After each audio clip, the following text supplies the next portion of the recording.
안녕하세요. 수험생 여러분. 경제학 핵심만 쏙쏙 뽑아드리는 원샷 원투쓰리 경제학의 짱박사입니다. 오늘 우리가 함께 정복할 주제는요. 시험에 정말 자주 나오는 대체 탄력성인데요. 자, 집중해서 따라오시면 이 어려운 개념 제가 아주 확실하게 여러분의 것으로 만들어 드리겠습니다. 저희 원샷 1, 2, 3 시리즈는 여러분의 그 소중한 자투리 시간을 가장 효율적으로 만들어 드리려고 기획된 거 다들 아시죠? 잠들기 전에 침대에서 또 버스나 지하철로 이동하면서 편안하게 그냥 듣기만 하세요. 오늘 배울 대체 탄력성, 그 핵심 개념만 귀에 쏙쏙 박히도록 도와드릴게요. 자, 오늘 우리가 함께 갈 길입니다. 먼저 대체 탄력성이 도대체 뭐냐? 그 두 가지 의미부터 제대로 알아볼 거고요. 그 다음엔 이게 등량 곡선 모양이랑 어떻게 연결되는지 눈으로 직접 확인해 볼 겁니다. 그리고 마지막으로 이거 진짜 중요하죠. 시험에 단골 출제 포인트, 소득 분배율에 미치는 영향까지 아주 깔끔하게 정리하고 마무리하겠습니다. 좋습니다. 그럼 본격적으로 한번 시작해 볼까요? 대체 탄력성이라는 말이 좀 딱딱하게 들릴 수 있는데 사실 이 녀석 두 가지 얼굴을 가지고 있어요. 그 첫 번째 의미부터 아주 쉽고 명확하게 파헤쳐 보겠습니다. 자, 이 슬라이드를 한번 보세요. 이게 바로 대체 탄력성의 가장 직관적인 의미입니다. 아주 간단해요. 기업이 뭔가를 생산할 때 노동, 즉 사람을 쓸 수도 있고 자본, 즉 기계를 쓸 수도 있잖아요. 바로 이때 사람 대신 기계를 아니면 기계 대신 사람을 얼마나 쉽게, 얼마나 잘 바꿔 쓸 수 있는지 그 정도를 숫자로 나타낸 게 바로 대체 탄력성, 우리가 시그마라고 부르는 겁니다. 쉽다는 건 뭐겠어요? 탄력성이 크다는 뜻이겠죠? 자, 이제 조금 더 기술적으로, 그러니까 시험에 나오는 표현으로 한번 살펴볼게요. 여기서 W는 임금, R은 자본의 가격, 즉 이자율 같은 거죠. 그러니까 요소 가격비, W분의 R은 노동과 자본의 상대적인 가격을 뜻합니다. 이 상대 가격이 1% 변했을 때 기업이 노동에 비해 자본을 얼마나 더 많이 쓰는지, 즉 요소 집약도 K분의 L가 몇 %나 변하는지를 측정하는 거예요. 결국 이거죠. 야, 임금이 비싸졌네? 그럼 우리 얼마나 민감하게 사람 대신 기계로 갈아탈까? 바로 이걸 숫자로 보여주는 겁니다. 자, 그럼 이 추상적인 개념이 그래프에서는 과연 어떻게 나타나는지 한번 봐야겠죠? 경제학은요, 뭐니 해도 눈으로 직접 확인하면서 이해하는 게 정말 중요하거든요. 지금부터 보실 등량곡선의 모양을 딱 보면 이건 대체 탄력성이 크구나, 이건 작구나 하고 바로 알아챌 수 있게 될 겁니다. 이 그래프를 한번 보세요. 세로축이 자본 K, 가로축이 노동 L입니다. 그리고 여기 같은 양을 생산하는 조합들을 쭉 연결한 선, 바로 등량곡선이 두 가지 다른 모양으로 그려져 있죠? 하나는 굉장히 뾰족하고 다른 하나는 아주 완만합니다. 바로 이 곡선이 얼마나 휘었는가, 즉 곡률이 대체 탄력성을 시각적으로 보여주는 핵심 포인트입니다. 자, 먼저 곡률이 큰 거, 그러니까 거의 L자 모양에 가까운 이 뾰족한 등량곡선을 확대해서 보겠습니다. 이게 뭘 의미할까요?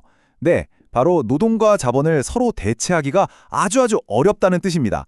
예를 들면 운전기사 한 명의 택시 한 대처럼 거의 정해진 비율로 딱딱 맞춰서 투입해야 하는 경우를 생각하시면 돼요.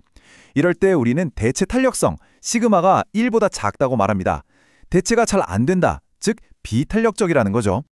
반대로 이번엔 곡률이 작은 거, 거의 직선에 가까운 이 완만한 등량곡선을 한번 볼게요. 이 경우는 어떨까요? 그렇죠. 노동과 자본을 서로 바꿔 쓰는 게 아주 쉽다는 의미입니다.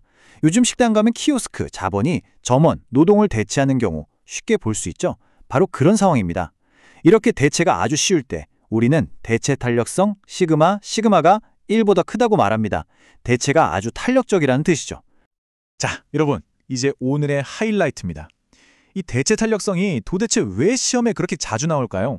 바로 이 소득 분배율 문제와 아주 직접적으로 연결되기 때문입니다. 전체 국민소득이라는 파이에서 노동자에게 돌아가는 몫과 자본가에게 돌아가는 몫이 어떻게 결정되는지 이걸 설명하는 굉장히 중요한 개념이거든요. 자, 첫 번째 경우부터 보겠습니다. 대체가 아주 쉬운 상황, 즉 대체 탄력성, 시그마가 1보다 클 때입니다. 자, 여기서 노동의 가격인 임금이 자본 가격 R보다 더 빨리 올랐다고 한번 생각해 봅시다. 즉, W분의 R이 상승한 거죠. 그럼 기업 입장에서는 노동이 상대적으로 비싸졌으니까 어떻게 하겠어요?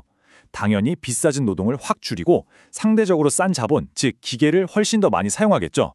그래서 K분의 L 비율이 W분의 R이 오른 것보다 더 크게 상승하게 됩니다. 여기 화살표 2개 보이시죠? 이게 바로 그 의미예요. 훨씬 더 많이 변했다는 뜻. 이 부분이 정말 재미있는데요. 언뜻 생각하면 임금이 올라서 노동자에게 불리할 것 같잖아요. 그런데 결과는 정반대입니다. 기업들이 비싸진 노동을 기계로 너무나 쉽게 그리고 아주 큰 폭으로 대체해버리니까 오히려 남아있는 노동의 희소성이 확 올라가는 효과가 생기는 거예요. 그래서 전체 소득에서 노동자에게 돌아가는 목, 즉 노동소득 분배율은 오히려 상승하게 됩니다. 이거 정말 중요한 결론이니까 꼭 기억해 두셔야 합니다. 그럼 이제 반대 경우를 한번 볼까요? 대체가 어려운 상황, 즉 대체 탄력성이 1보다 작을 때입니다. 이 상황에서도 똑같이 W분의 R이 상승했다고 가정해 봅시다. 기업은 당연히 노동을 줄이고 자본을 늘리고 싶겠죠? 하지만 뭐가 문제죠? 맞아요. 대체가 어렵다는 게 발목을 잡는 겁니다. 어쩔 수 없이 비싼 노동을 계속 써야만 하는 상황인 거죠. 자본을 늘리기는 늘리는데 W분의 R이 상승한 그 비율에는 한참 못 미치게 아주 조금 더 작게 늘릴 수밖에 없는 겁니다. 자, 그럼 결과는 어떻게 될까요? 임금은 올랐는데 기업들이 이 비싸진 노동을 다른 걸로 쉽게 바꾸질 못하니까 그 비용 부담이 고스란히 남게 되는 거죠. 결국 전체 파이에서 노동자에게 돌아가는 몫은 상대적으로 줄어들게 됩니다. 따라서 이 경우에는 노동소득 분배율이 감소하게 됩니다. 두 가지 경우의 결론이 완전히 정반대죠. 그러니까 반드시 구분해서 암기하셔야 합니다. 네, 오늘 대체 탄력성에 대해서 정말 중요한 내용들을 쭉 살펴봤습니다. 어떠셨나요? 조금 복잡하게 느껴질 수도 있지만 걱정 마세요. 제가 지금부터 핵심만 다시 한번 짚어드릴 테니까 이것만은 꼭 머릿속에 담아 가시길 바랍니다. 자, 머릿속에 딱 저장하는 겁니다. 첫째, 대체 탄력성은 노동과 자본을 얼마나 쉽게 바꿀 수 있는지의 정도다. 둘째, 탄력성이 1보다 크면 시그마 크게 1, 등량 곡선은 완만하고 대체는 쉽다. 셋째, 1보다 작으면 시그마 작게 1, 등량 곡선은 뾰족하고 대체는 어렵다. 그리고 마지막으로 가장 중요한 것, 이 탄력성의 크기에 따라서 임금이 올랐을 때 노동소득 분배율의 방향이 정반대로 결정된다. 이 네 가지만 기억해도 문제 푸는데 정말 큰 도움이 될 거예요. 여러분, 경제학 공부가 참 때로는 외롭고 힘들게 느껴질 때가 있다는 거 제가 정말 잘 압니다. 하지만 여러분은 지금 세상을 이해하는 아주 강력한 무기를 배우고 있는 거예요. 그러니까 절대 포기하지 마세요. 이 짱 박사가 언제나 여러분 곁에서 힘이 되어 드릴게요. 진심으로 응원합니다. 다들 힘내세요. 파이팅! 혹시 오늘 내용을 듣고 이 부분은 좀 더 궁금한데? 하는 게 생겼거나 아니면 혼자 공부하다가 꽉 막히는 부분이 있다면 절대 혼자 끙끙 앓지 마세요. 바로 네이버 카페 짱박사 경제학 스터디로 오시면 됩니다. 거기엔 이미 많은 수험생 동료들이 함께하고 있고요. 저와 또 실력 있고 친절한 우리 조교님들이 여러분의 질문을 목 빠지게 기다리고 있겠습니다.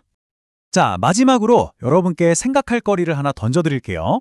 오늘 배운 이 대체 탄력성 개념을 가지고 요즘 이슈가 되는 최저임금 인상이나 AI 기술 발전 같은 우리 현실 경제의 현상들을 어떻게 설명해 볼 수 있을까요?